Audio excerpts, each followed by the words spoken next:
ಆ ರೀತಿ ಇದು ಮಾಡಿದ್ದಾರೆ. ನಂದೇ ಕೆಲವು ಎಕ್ಸಾಂಪಲ್ಸ್ ಆಗಬೇಕು ಅಂದ್ರೆ ಫಿಸಿಕ್ಸ್ ಅಲ್ಲೂ ಅಷ್ಟೇ. ಆ ರೇ ಆಫ್ ಲೈಟು ರೇರರ್ ಇಂದ ಡೆನ್ಸರ್ ಮೀಡಿಯಮಿಗೆ ಬರ್ಬೇಕಾರೆ ಅದು ಎಕಡೆಗೆ ಟರ್ನ್ ಆಗುತ್ತೆ ಅಂತ ಫಿಸಿಕ್ಸ್ ಅಲ್ಲಿ ಒಂದು ಕ್ವಶನ್ ನಮಗೆ ಬಂದಿತ್ತು. ಆಕ್ಚುಲಿ ಆನ್ಸರ್ ನನಗೆ ಅದು ಗೊತ್ತಿದೆ, ಆದ್ರೆ ಕ್ವಶನ್ ಅಲ್ಲಿ ಏನ್ ಟ್ವಿಸ್ಟ್ ಮಾಡಿದ್ರು ಅಂದ್ರೆ ಫ್ರಮ್ ರೇರರ್ ಟು ಡೆನ್ಸರ್ ಅಂತ ಇರಲಿಲ್ಲ, ಡೆನ್ಸರ್ ಫ್ರಮ್ ರೇರರ್ ಅಂತ ಇತ್ತು. ಕ್ವಶನ್ ಓದ್ಬೇಕಾದ್ರೆ ನಾವು ಅರ್ಜೆಂಟಿಗೆ ಫಸ್ಟ್ ಡೆನ್ಸರ್ ಇತ್ತು ನೆಕ್ಸ್ಟ್ ರೇರರ್ ಇತ್ತು ಅಂತ ಡೆನ್ಸರ್ ಇಂದ ರೇರರ್ ಅಂದ್ಕೊಂಡಿರ್ತೀವಿ.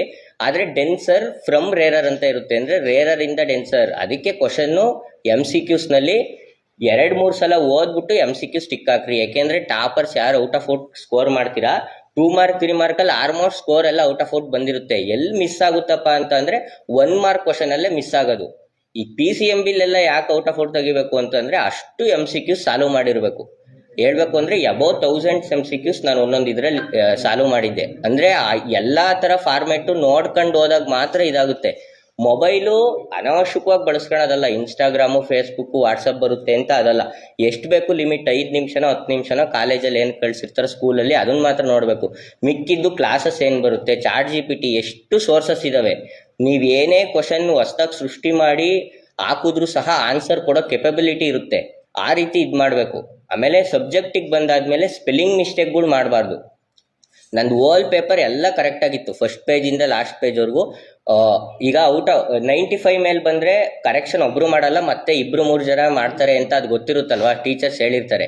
ಹಂಗೆ ಫಸ್ಟ್ ಒಬ್ರು ಕರೆಕ್ಷನ್ ಮಾಡಿದ್ದಾರೆ, ನೆಕ್ಸ್ಟ್ ಹಂಗೆ ಕರೆಕ್ಷನ್ ಮಾಡ್ಬೇಕಾರೆ ಇನ್ನೊಬ್ರು ಹಂಗೆ ಚೆಕ್ ಮಾಡ್ಕೊಂಡ್ ಬಂದಿದ್ದಾರೆ ಅದರ ಸ್ಪೆಲ್ಲಿಂಗ್ ಮಿಸ್ಟೇಕ್ ಸಿಕ್ಕಿದೆಯಾ ಅಂತ. ಎಲ್ಲೂ ಸಿಕ್ಕಿಲ್ಲ. ನಾನು ಲಾಸ್ಟಿಗೆ ಪ್ರಬಂಧದಲ್ಲಿ ಬರೀಬೇಕಾರೆ ಒಂದು ಸಣ್ಣ ಸ್ಪೆಲ್ಲಿಂಗ್ ಮಿಸ್ಟೇಕ್ ಮಾಡಿದ್ದೆ. ಅಂದರೆ ಬರೆಯೋ ಫಾಸ್ಟಲ್ಲಿ ಫುಲ್ ಎಲ್ಲ ಕರೆಕ್ಟ್ ಆಗಿದೆ ಫಾರ್ಮೆಟ್ಟು. ವೈಭವದಿಂದ ಅಂತ ಬರೆಯೋದು ಸ್ಪೆಲ್ಲಿಂಗ್ ಮಿಸ್ಟೇಕ್ ಮಾಡಿ ವೈಭದಿಂದ ಅಂತ ಆಗೋಗ್ಬಿಟ್ಟಿದೆ. ಅಂದ್ರೆ ಒಂದು ಈಗ ಮೀನಿಂಗ್ ಚೇಂಜ್ ಆಗುತ್ತಲ್ವಾ, ವೈಭವದಿಂದ ಅಂದ್ರೇನೆ ಬೇರೆ, ವೈಭವದಿಂದ. ಅದನ್ನ ರೌಂಡ್ ಅಪ್ ಮಾಡಿ ಫಸ್ಟ್ ಕರೆಕ್ಷನ್ ಮಾಡಿರೋ 100 ಕೊಟ್ಟಿದ್ರು. ನೆಕ್ಸ್ಟ್ ಅದು ಇನ್ನೊಬ್ರಿಗೆ ಹೋಗುತ್ತಲ್ಲ ಪೇಪರು, ಅದು 100 ಇರೋ ಪೇಪರು ಕನ್ನಡ 99 ಆಗಿ ಬಂದಿತ್ತು. ಆಮೇಲೆ ಪೇಪರ್ ನನಗೆ ಔಟ್ ಆಫ್ ಔಟ್ ಬರುತ್ತೆ ಅಂತ ಕಾನ್ಫಿಡೆನ್ಸ್ ಇತ್ತು. ಪೇಪರ್ ತರಿಸ್ದಾಗ ಯಾಕಪ್ಪ ಅಂತ ನೋಡ್ಕೊಂಡು ಹೋಗ್ತಿದ್ದೀನಿ, ಎಲ್ಲ ಪೇಜಲ್ಲೂ ಮಾರ್ಕ್ಸ್ ಕರೆಕ್ಟಾಗಿ ಕೊಟ್ಟವ್ರೆ, ಲಾಸ್ಟ್ ಪೇಜಲ್ಲಿ ಪ್ರಬಂಧದಲ್ಲಿ ಇಡ್ದವ್ರೆ. ಹಂಗೆ ಆಮೇಲೆ ರಿವ್ಯಾಲ್ಯೂಯೇಷನ್ಗೆ ಹಾಕ್ತೆ, ಅದು ಆಮೇಲೆ ಬಂತು ಔಟ್ ಆಫ್ ಔಟು. ಹಂಗೆ ಓದ್ಬೇಕಾರೆ ಎಷ್ಟು ಓದಿರ್ತೀವಿ ಅನ್ನೋದ್ರ ಜೊತೆಗೆ ಆ ಎಕ್ಸಾಮ್ ಟೆನ್ಷನಲ್ಲಿ ಟೈಮಿಂಗ್ಸಲ್ಲಿ ಎಷ್ಟು ಟೈಮ್ ಪಿಕಪ್ ಮಾಡ್ಕೊಂಡು ಬರಿತೀವಿ ಅಂತ. ಈಗ ಓದಿದ್ರೆ